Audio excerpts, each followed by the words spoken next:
আসসালামু আলাইকুম এভরিওয়ান। আজকেও নিয়ে চলে আসলাম একটা নতুন রেসিপি। এটা দুর্দান্ত, খেতে অনেকটাই মজার। তো ভাবলাম আপনাদের সঙ্গে শেয়ার করা যাক। ঘরে ভাবছেন যে কিছুই নেই, কিন্তু দুধ এবং পাউরুটি এই দুটো প্রায় কমন জিনিস সবার বাড়িতেই থাকে। তো চলেন এই দুটো জিনিস দিয়ে আমি একটা মজার মিষ্টি তৈরি করে দেখাবো, তাও আবার খুব সহজ পদ্ধতিতে।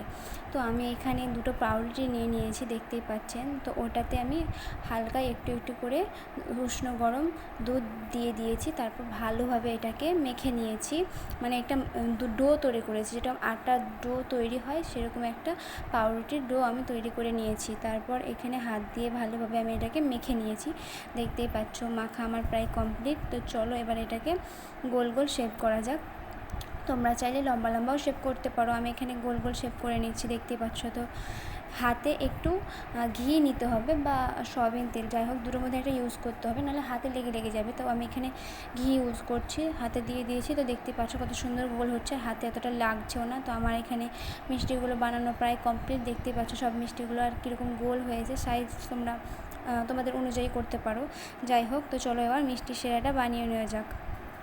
তো আমি এখানে একটা সসপ্যান নিয়েছি, তার মধ্যে আমি দিয়ে দিয়েছি, তোমরা এটা সর্ষের তেলও করতে পারো আবার সয়াবিন তেলে করতে পারো। তো আমি এখানে সয়াবিন তেল ইউজ করছি। তো তারপর আমি দিয়ে দিয়েছি মিষ্টিগুলো, এগুলো ভাজবো হালকা খুব লালচে লালচে করে। আমি এখানে ননস্টিকের কড়াইয়ে ভাজছি ঠিকই, বাট এটাতে না একটু সমস্যা হচ্ছে, কারণ লেগে যাচ্ছে। তো তোমাদের যদি না লাগে তাহলে তো ঠিকই আছে, আর তোমাদেরও যদি আমার মতনই লেগে যায় মিষ্টিগুলো, তো তোমরা ছোট্ট কড়াইয়ে ভেজে নিতে পারো। কড়াই একদম পারফেক্ট, কোনো লাগালাগির ভয় থাকবে না।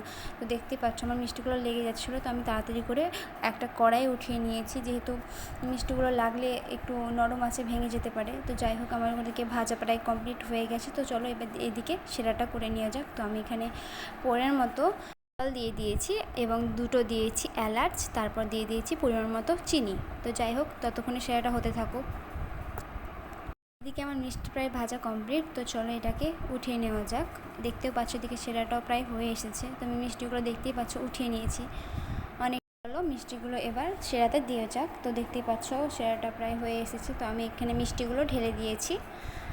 তো মিষ্টি এতটুকুই, আর কোনো কিছুই করতে হবে না, জাস্ট একটু ফুটিয়ে নিয়ে নামিয়ে নিলেই বাস আমার পাউরুটি এবং দুধ দিয়েই মিষ্টি রেডি। এটা ছোট বাচ্চা থেকে বড় সবাই অনেক পছন্দ করবে, একবার বানিয়ে ট্রাই করবেন।